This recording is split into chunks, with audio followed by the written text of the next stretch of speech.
दोस्तों, सृष्टि के अनादिकाल से ही मनुष्य पर 3 ऋण बताए गए हैं। देव ऋण, ऋषि ऋण और पितृ ऋण। देवताओं की पूजा से देव ऋण, विद्या और तप से ऋषि ऋण और श्राद्ध तर्पण से पितृ ऋण उतरता है। इसी पितृ ऋण को समझने के लिए एक समय नारद मुनि ने भगवान विष्णु से प्रश्न किया, जिसके उत्तर में यह दिव्य कथा प्रकट हुई। एक दिन नारद मुनि वैकुंठ लोक पहुंचे। उन्होंने देखा, शेषनाग की सैया पर भगवान विष्णु विराजमान हैं। माता लक्ष्मी उनके चरण दबा रही हैं। चारों ओर गंधर्व गान कर रहे हैं और अप्सराएं पुष्प वर्षा कर रही हैं। नारद जी ने विनम्र होकर प्रणाम किया और बोले, हे भगवान, आप जगत पालक हैं। आपकी लीला अपरंपार है। मैंने लोक में सुना है कि श्राद्ध कर्म के बिना मनुष्य पितृ ऋण से मुक्त नहीं होता, किंतु ये भी कहा जाता है कि यदि श्राद्ध में तिल, जौ, अक्षत और कुशा ना हो तो पितरों को तृप्ति नहीं मिलती। प्रभु, कृपा करके बताइए, इन चारों वस्तुओं को इतना महत्व क्यों दिया गया है? भगवान विष्णु मुस्कुराए और बोले, हे नारद, तुम्हारा प्रश्न केवल तुम्हारी जिज्ञासा का समाधान ही नहीं करेगा, बल्कि समस्त मानव जाति का मार्गदर्शन करेगा। श्राद्ध का रहस्य गहरा है और ये 4 वस्तुओं पर टिका हुआ है।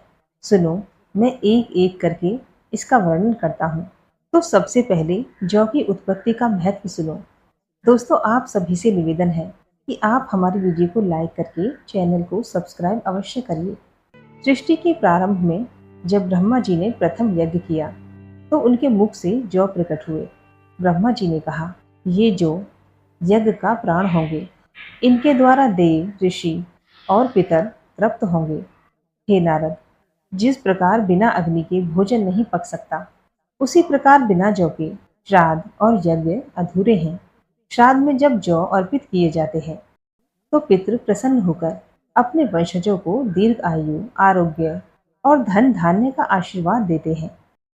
जौ वंश की जड़ को सींचने वाले जल की तरह है। नारद जी ने बीच में ही प्रश्न किया, प्रभु, क्या जौ केवल प्रतीक मात्र है या उनमें कोई शक्ति निहित है? भगवान विष्णु बोले, हे नारद मुनि, जौ में यज्ञ, अग्नि की तपस्या और ब्रह्मा की शक्ति निहित है, इसलिए उन्हें देव अन्न कहा गया है।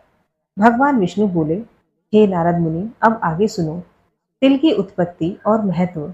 भगवान विष्णु आगे बोले, एक समय मैंने असुरों के संहार के लिए कठोर तप किया।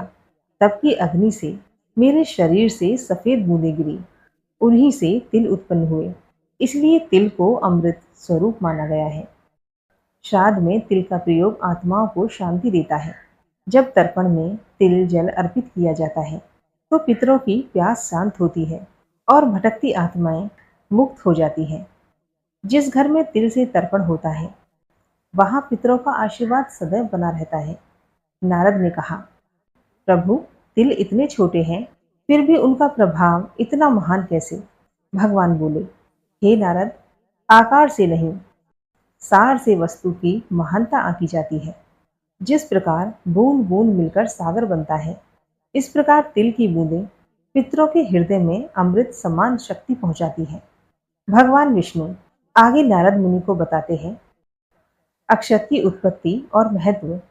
भगवान विष्णु बोले, समुद्र मंथन के समय जब अमृत कलश, लक्ष्मी, धनवंतरी और अनेक रत्न प्रकट हुए, तभी लक्ष्मी जी हाथ में स्वर्ण कलश लिए प्रकट हुई।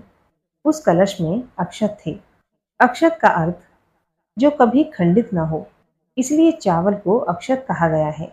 श्राद्ध में अक्षत अर्पित करने से पितृ पूर्ण संतोष पाते हैं। ये वंशजों को अन्न, समृद्धि, संतान सुख और घर में स्थिरता का आशीर्वाद देते हैं। जो श्राद्ध अक्षत के बिना हो वह पितरों तक अधूरा पहुंचता है, क्योंकि अक्षत ही अखंडता का प्रतीक है। आगे सुनिए कुशा की उत्पत्ति और महत्व।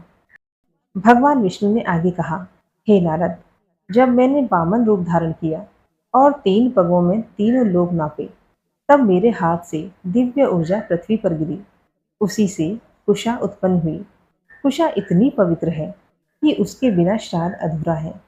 कुशा की अंगूठी पहनकर, कुशा पर आसन बनाकर और कुशा के माध्यम से अर्पण करने पर ही तर्पण पितृलोक तक पहुंचता है। यदि कुशा का प्रयोग ना करें तो अर्पित अन्न जल पृथ्वी पर ही रह जाता है। इसलिए इसे पितरों तक पहुंचाने वाली सेतु कहा गया है। अब नारद मुनि की जिज्ञासा शांत हुई। भगवान विष्णु ने निष्कर्ष में कहा, हे नारद, जौ, तिल, अक्षत और कुशा, ये चार वस्तुएं श्राद्ध कर्म की नींव है। इसके बिना श्राद्ध अधूरा है। जो इन्हें श्रद्धा और विधि से अर्पित करता है, उसका तर्पण सीधे पितरों तक पहुंचता है और पितृ प्रसन्न होकर वंश का कल्याण करते हैं। परंतु जो इन्हें छोड़कर केवल दिखावे में श्राद्ध करता है, उसका श्राद्ध निष्फल हो जाता है। नारद जी भाव विभोर हो गए। उन्होंने हाथ जोड़कर कहा, प्रभु, आपने जो रहस्य बताया वह जगत के लिए अमूल्य है। अब मैं इसे लोक लोकांतर में प्रचलित करूंगा, जिससे कोई भी मानव अपने पितरों का तर्पण अधूरा न करे।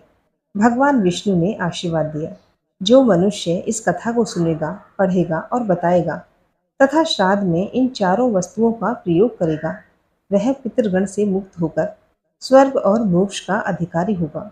दोस्तों, तभी से ये परंपरा चली कि श्राद्ध कर्म में जौ, तिल, अक्षत और कुशा का प्रयोग अनिवार्य है। ये कथा सुनने सुनाने मात्र से ही पितृ प्रसन्न हो जाते हैं और घर परिवार में सुख समृद्धि बनी रहती है। दोस्तों, अगर ये कथा आपको अच्छी लगी हो तो हमारी वीडियो को लाइक करें, चैनल को सब्सक्राइब करना ना भूलें। दोस्तों, फिर मिलेंगे ऐसी ही नई कथा के साथ।